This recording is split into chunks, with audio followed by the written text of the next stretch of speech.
UPSC prelims 2024 में participate कर रहे मेरे dear friends, sisters, brothers and my dear family, एक बिहारी सब पे भारी परिवार में यूपीएससी 2024 प्रीलिम्स को टारगेट करने वाली क्लास में मैं आपका वेलकम करता हूँ। फ्रेंड्स, अभी हम लोग एग्ज़ाम स्ट्रेटजी के ऊपर बातें कर रहे हैं और उसमें हम लोग एग्ज़ाम डे को लेकर खासकर बातें कर रहे हैं, जिसमें हमने देखा। पहले तो थोड़ा सा बैकग्राउंड में जाना चाहूँगा कि एग्ज़ामिनेशन वीक में आपका बिहेवियर क्या होना चाहिए ताकि आप स्टेबल रह सकें, बिल्कुल ऐसे रह सकें जिस तरीके से आप अपने एग्ज़ाम को बेस्ट तरीके से परफॉर्म कर सकें। फिर हमने देखा कि एग्ज़ाम के जस्ट पीछे वाला जो डे है उसमें आपका बिहेवियर कैसा होना चाहिए, आप किस तरीके से अपने आप को रखेंगे। और फिर हम एग्ज़ामिनेशन डे में भी पहुंच चुके हैं और उसमें हम वहां तक पहुंच चुके हैं कि आपने ओएमआर सीट भर ली है। मीन्स, जैसा कि आपको याद होगा, मैंने पिछले क्लास में कहा था कि अपने साले साहब से तो आपने मिल लिया है।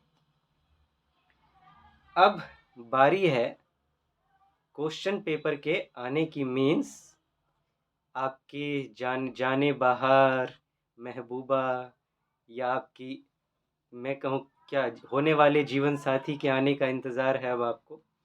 क्वेश्चन पेपर कैसे सॉल्व करेंगे उस पर हमें बात करना है। ये क्वेश्चन पेपर जीएस प्रीलिम्स का पहले पार्ट में अभी हम बात कर रहे हैं। तो 9:30 बजने को है। 9:30 बजे से आप जानते हैं कि आपका एग्ज़ामिनेशन शुरू हो जाता है। 5 से 10 मिनट बचे हुए हैं।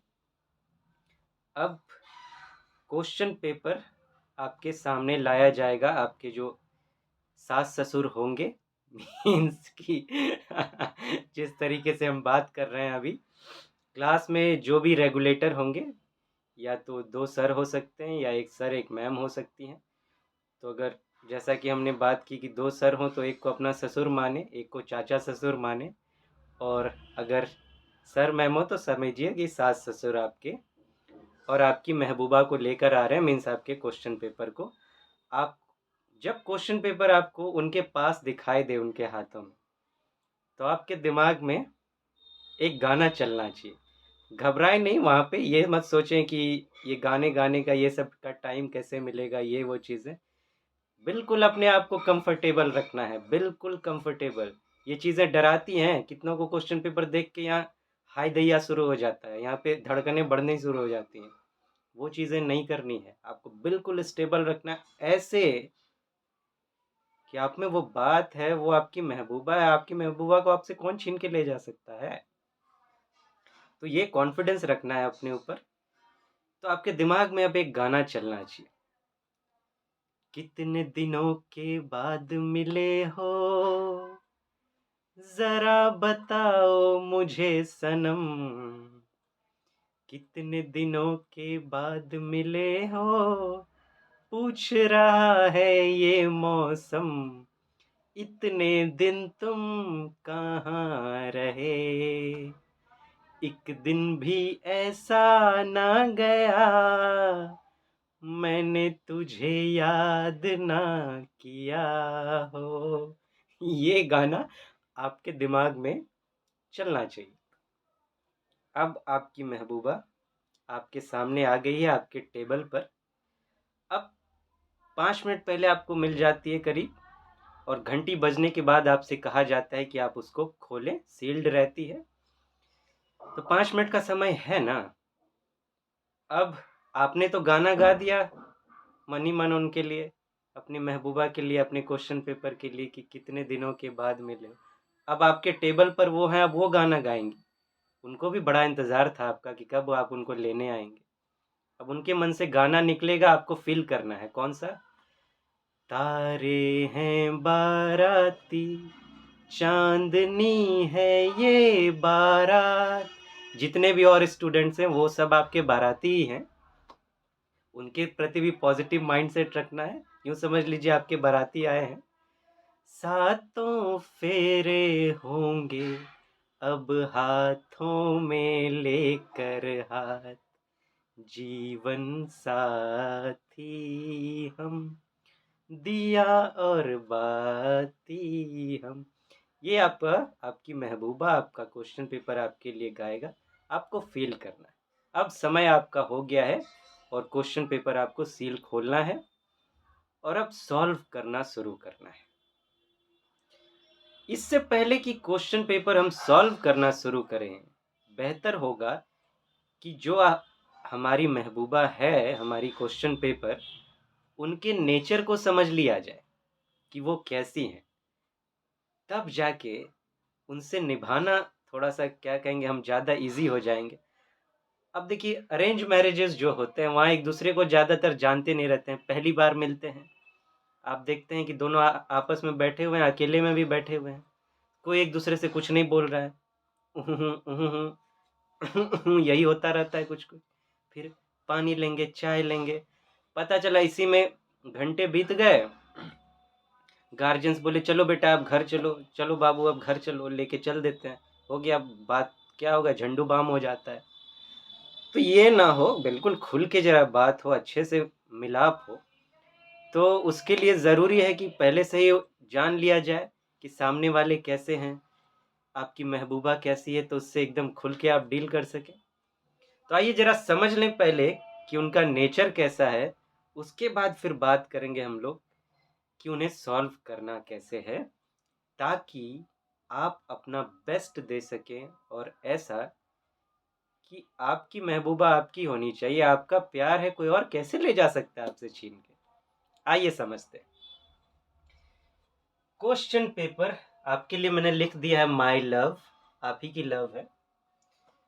आप जानते हैं कि 100 क्वेश्चंस आते हैं, 100 क्वेश्चंस होते हैं, 200 मार्क्स के होते हैं, और 2 घंटे का समय आपको दिया जाता है सॉल्व करने के लिए इसको। तो इस 2 घंटे में, अच्छा उस पर थोड़ा सा बाद में फिर भी मैं कह देता हूँ, 2 घंटे में आप 5 मिनट कम करके ही चलें, क्योंकि 5 बीच में कुछ सिग्नेचर विग्नेचर आपसे लिए जाएंगे, तो उसमें 4-5 मिनट इधर उधर हो जाते हैं। फिर भी चलिए 2 घंटे के होते हैं।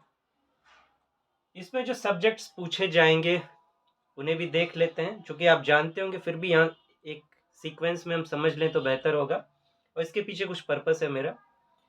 हिस्ट्री, ज्योग्राफी, पॉलिटी, इकोनॉमी और इन्वायरमेंट, ये अभी के जो क्वेश्चंस पेपर हैं प्रीलिम्स के, उनके पिलर्स हैं। पिलर्स पहले 4 ही पिलर हुआ करते थे, हिस्ट्री, ज्योग्राफी, पॉलिटी, इकोनॉमी। लेकिन जब से इंडियन फॉरेस्ट सर्विस के प्रीलिम्स का एग्जाम भी हमारे साथ होने लगा है, सिविल सर्विस एग्जाम के साथ में, तो इन्वायरमेंट पे क्वेश्चंस ज़्यादा आने लगे हैं, उतने ही जितने इनसे पूछे जाते हैं। इन पांचों की बात करें तो हर साल प्रीलिम्स में अभी 12 से 15 क्वेश्चन जो है इनसे आते ही आते हैं। इन सब को मिलाकर बात करें तो 65 टू 70 क्वेश्चंस आते हैं। इनके अलावा science and technology, current events, और आप अदर्स में मानकर चलें कुछ को, जिसमें कुछ कभी सोसाइटी से पूछ लिए गए, इंटरनल सिक्योरिटी से पूछ लिए गए, कुछ स्पोर्ट्स से पूछ लिए गए, तो कुछ ऐसे भी होते हैं 4-5 क्वेश्चंस जिनको हम अदर्स में लेकर चलेंगे। इनसे करीब जो है 30 टू 35 क्वेश्चंस पूछे जाते हैं। अब देखिए, आपसे जो क्वेश्चन पूछे जाएंगे, अब जो पैटर्न यूपीएससी ने चेंज कर दिया, उसमें 4 तरह के क्वेश्चंस आपसे पूछे जाएंगे। 4 टाइप्स के क्वेश्चंस होते हैं। 4 टाइप्स कौन कौन से हैं? पहला जो है, ऑप्शन के बेस पर हम समझने की कोशिश करेंगे कि पहला जो है वो सिंगल स्टेटमेंट वाला ऑप्शन होगा। एक तरह का क्वेश्चन होता है कि क्वेश्चन दे दिया जाएगा आपको, उसमें बाद जो ऑप्शंस होंगे, ए बी सी डी करके 4 ऑप्शंस होते हैं, सब में सिंगल सिंगल स्टेटमेंट दिया हुआ होता है। तो एक तो इस तरह के ऑप्शन वाला क्वेश्चन होता है। दूसरा जो होता है वो 2 स्टेटमेंट्स वाला होता है, कि क्वेश्चन दे दिया गया, ऑप्शन में आपको जो है 2 स्टेटमेंट दे दिए गए, और उसके बाद फिर उसका जो नीचे है वो इस तरीके से पूछा जाएगा कि 1 only, 2 only, both 1 and 2, neither 1 nor 2। इस तरीके का दूसरा क्वेश्चन होता है। तीसरे तरीके का जो क्वेश्चन है, उसमें 3 या उससे ज़्यादा स्टेटमेंट दिए जाएंगे ऑप्शन में। उसके बाद आपसे पूछा जाएगा ओनली 1, ओनली 2, ऑल 3, नन, या फिर अगर 3 से ज़्यादा स्टेटमेंट है तो 4 है तो ऑल 4, ऑल 5, उसके बाद लास्ट में होगा नन। तो एक इस तरीके का क्वेश्चन आता है। और एक नया क्वेश्चन डेवलप हो रहा है अब, जिसमें स्टेटमेंट 1 एंड स्टेटमेंट 2 करके इस तरीके का एक क्वेश्चन पूछा जाता है कि एक स्टेटमेंट 1 दिया गया है, एक स्टेटमेंट 2 दिया गया है, और फिर आपसे पूछा जाएगा ऑप्शन में उस तरीके से कि both statement 1 and 2 are correct and statement 2 is the correct explanation of 1, both statement 1 and 2 are correct and statement 2 is not the correct explanation of 1, statement 1 is correct, statement 2 is incorrect, statement 1 is incorrect, statement 2 is correct। इस तरीके के question एक पूछे जाते हैं। तो एक ऐसा है। अब जब आप इनको सॉल्व करने बैठेंगे, जब आप इनको सॉल्व करेंगे तो कुछ कंडीशंस आपके साथ बनेंगी। 4 तरह के कंडीशंस आपके साथ हो सकती है। क्या क्या? सबसे पहला, या तो वो क्वेश्चन आपको 100% आ रहा होगा कि आपको उसकी जानकारी मुझे पता है, तो एक ऐसा कंडीशन होगा। दूसरा कंडीशन होगा 50-50 वाला, कि आप दो ऑप्शंस के बीच में कंफ्यूज होंगे कि ये भी हो सकता है, ये भी हो सकता है, एक ऐसा कंडीशन बनेगा। तीसरा होगा 33% वाला, कि आप 3 ऑप्शंस के बीच में कंफ्यूज्ड होंगे, कंफ्यूज्ड अमंग 3 ऑप्शंस। और एक होगा 0% वाला, जिसमें आप कुछ नहीं जान रहे होंगे, उसके बारे में आपको कुछ भी नहीं पता। तो ये कंडीशंस बनेंगी। तो ये जो है आपके महबूबा का नेचर है। अपने महबूबा को अच्छे से समझ लीजिए आप, और दिमाग में बिठा लीजिए। अब आपको अपनी महबूबा से बातचीत करनी है। कई बार होता है कि दुल्हन जो है वो सेज से उठकर भाग जाती, तो ऐसा हमारे साथ नहीं होना चाहिए, है कि नहीं? हमारी महबूबा को हमसे कोई छीन के ना ले जाए, इसीलिए हमने उसे अच्छे से समझ लिया है। अच्छे से समझ लिया है तो अच्छे से डील कर पाएंगे, मना पाएंगे, लेके जा पाएंगे विदाई करा के। तो अब नेक्स्ट क्लास में फ्रेंड्स हम लोग देखेंगे कि कैसे अब जो है अपनी महबूबा के साथ विवाह को संपन्न करना है और फिर उनकी विदाई करा के ले जाना है। तो उस पर नेक्स्ट क्लास में बात करेंगे कि कैसे क्वेश्चन पेपर सॉल्व करना है। तो आज यहीं रुकते हैं फ्रेंड्स, फिर मिलेंगे। तब तक आप अपना ध्यान रखें। Thank you so much. Have a nice day. नमस्ते।